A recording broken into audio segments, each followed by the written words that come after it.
Hello everybody, welcome back to the Campbell Chronicles for another episode. Today, as you can see, my work adventures have taken me to yet again another hotel. I have just a little bit of extra time ever since I started vlogging, which has only been a couple months now. I've been getting more and more questions from people about Disney and how I do Disney, what to do in Disney, specifically Disneyland or Disney cruises. As you may have seen already, I've already done a Disney cruise, but now that it's out that I'm a Disney fan, other people are just asking me, Robert, where do you guys go? Where do you like to stay? What do you do? If it's our first time there, what do we do? So I'm getting all these questions, so I thought I'd just go ahead and share with you guys what we like to do when we go to Disneyland. We've been to Disneyland, I seriously can't count how many times since growing up. I know many of you are very seasoned veterans as well, so take my opinions and my thoughts as just that. That's just what we like to do. There's 1,001 different ways to do Disneyland, so you do what's best for you and your family, but this is what we like to do. First of all, we like to get there right at the opening. No lollygagging. We're there first thing in the morning, right when the gates open, especially on the first day, because everybody's been so excited. They want to do this. They want to get going, and we just want to get there. So we get there to the gates the first thing so we can be in line right as they open the main gates. And then we try to be up there at the front with the rope drop. That's just the first day. And then once we're in the park, we typically work to the left. So as you're walking down Main Street, USA, on your left, we go to Adventureland first. We hit up Jungle Cruise, we hit up Indiana Jones, and then we work our way around and we go to Pirates, Haunted Mansion, Splash Mountain, Winnie the Pooh, all those things over there. And then we work our way back, Thunder Mountain, up over Fantasyland. And then we kind of just, hit everything in a big circle on our first day. And usually we are able to get in every single ride and some, with only little stops here or there for lunch breaks, food, that sort of thing, snacks. Got to stop for a quick churro and whatnot.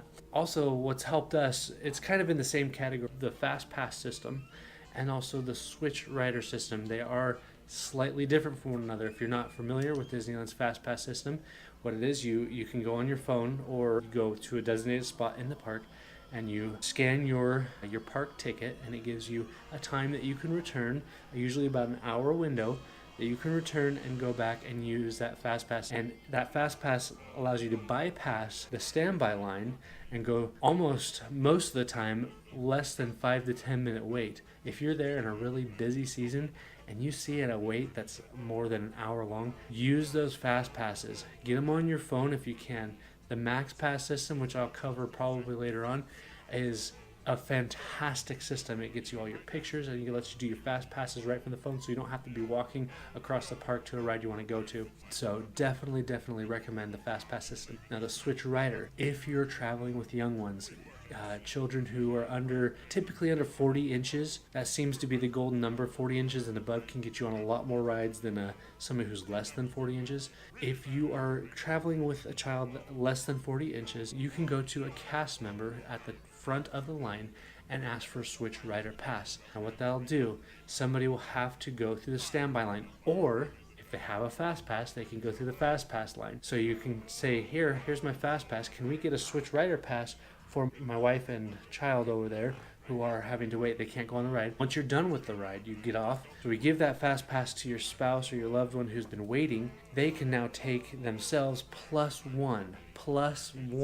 So what happened for us is our son Jackson, he ended up riding the ride 2 times. He got to ride the rides the most because he was going on it twice in a row if he wanted to. And when you take that Switch Rider pass, you get to go right through the Fast Pass line. So even if you did stand by the first time, you can come back and go through the Fast Pass line the second time. So highly recommend it. If you are using Fast Passes and the Switch Rider system, take advantage of it. You are going to go on rides faster than you can imagine using that system. Another thing that my family loves to do, we've tried the 2-day, we've tried the 3-day, we've tried the 4-day, and we've tried the 5-day, and believe it or not, with only 2 parks at Disneyland and Disney California Adventure, we do the 5-day. What we do on ours, we decide to take a break in the middle, because we're traveling with my kids right now are 3 years old and 7 years old at time of filming. So trying to go 5 days in a row, that's tiring. And we did that once.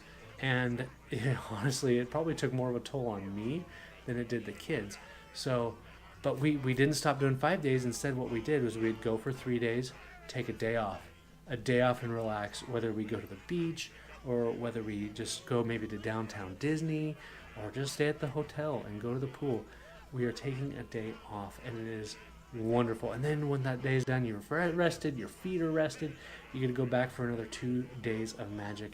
And to me, that is amazing. Along with that 5-day, we opt to do the park hopper. We don't really utilize the park hopper until probably day 3 of our trip, because the first day we do Disneyland, like I already discussed. The second day we do Disneyland California Adventure, and we are usually able to get everything done that we have been dying to do in those first 2 days. That doesn't mean we did it all, but we've knocked off our list of the things that we want to do. So that leaves 3 days that we can go to either of the parks and knock off the rest of our list of the things that we haven't done yet. Yes, I've been going so many times, and there are still things that I have not done in only 2 parks. It's just amazing. You got to go, you got to experience this thing. You can't just go and just do the rides, because first of all, hello, it's Disney. There's so much more to do than just rides. There's shows, there's food, there's entertainment all around, shopping. All these things can easily take 5 days, if not more, if you wanted to get every single little thing done. That being said, I still haven't done anything. One reason is because we just either would prefer to do something else that we love again, or one of my main reasons is we want to have something to look forward to again for our next visit. Another thing that we love to do, we love to pick one new restaurant that we haven't tried yet, and we're still knocking off all the restaurants, whether it's a little stand that we know sells a certain thing that you can't get anywhere else, or a sit-down service or something like that. We try to pick one place. We came up with that idea because we found ourselves eating at the same place because we loved it, and we're sitting here thinking, there is so much more food in Disney. Why aren't we trying these new places? If you were to eat at the park every day for those 5 days that we go, you're going to eat practically everywhere there is to go. But we don't do that. Sometimes we're on a little budget, so we bring in lunch and then choose one place to sit. Yes, you can bring a cooler in and have all your lunch. Our kids are kind of picky eaters.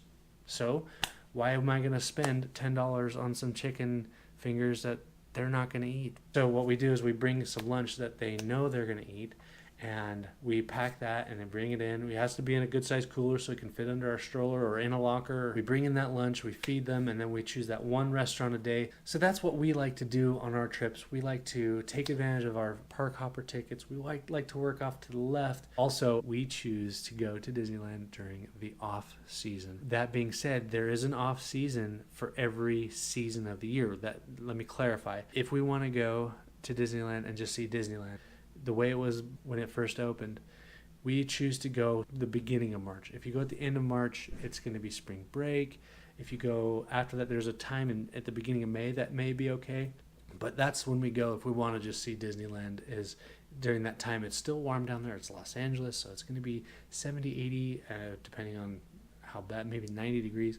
So it's still going to be warm. You can go on those water rides and have a lot of fun doing it. Now, if we want to go see the Halloween setup, we go during September or maybe even the beginning part of October. We have gone on Halloween, and surprisingly, it wasn't bad. It wasn't bad at all. As soon as Halloween's done, they start tearing down those decorations, though. They leave up some for Thanksgiving, and they start really getting ready for the holidays. So if you want to see the Halloween park decorated themes and Mickey's Not So Scary Party, you got to go before. So September, October, beginning of October are going to be some least amounts of crowds for the Halloween. For Christmas and holiday, the best time to go for that, I would say, is the first 2 weeks of December. Up until Thanksgiving, it's packed. Oh my gosh, it's packed. You're going to be shoulder to shoulder with people that you never met before. It's not the best. So we choose to go in the first or second week of December. Crowds are pretty mild. Now keep in mind, this is a world destination. This is Disneyland. There's always going to be people there. But if you want to see those Christmas decorations, first or second week of December are the best. We've done that twice now. We've also gone between Christmas and New Year's, and I will never do it again. I just won't. It's just too packed.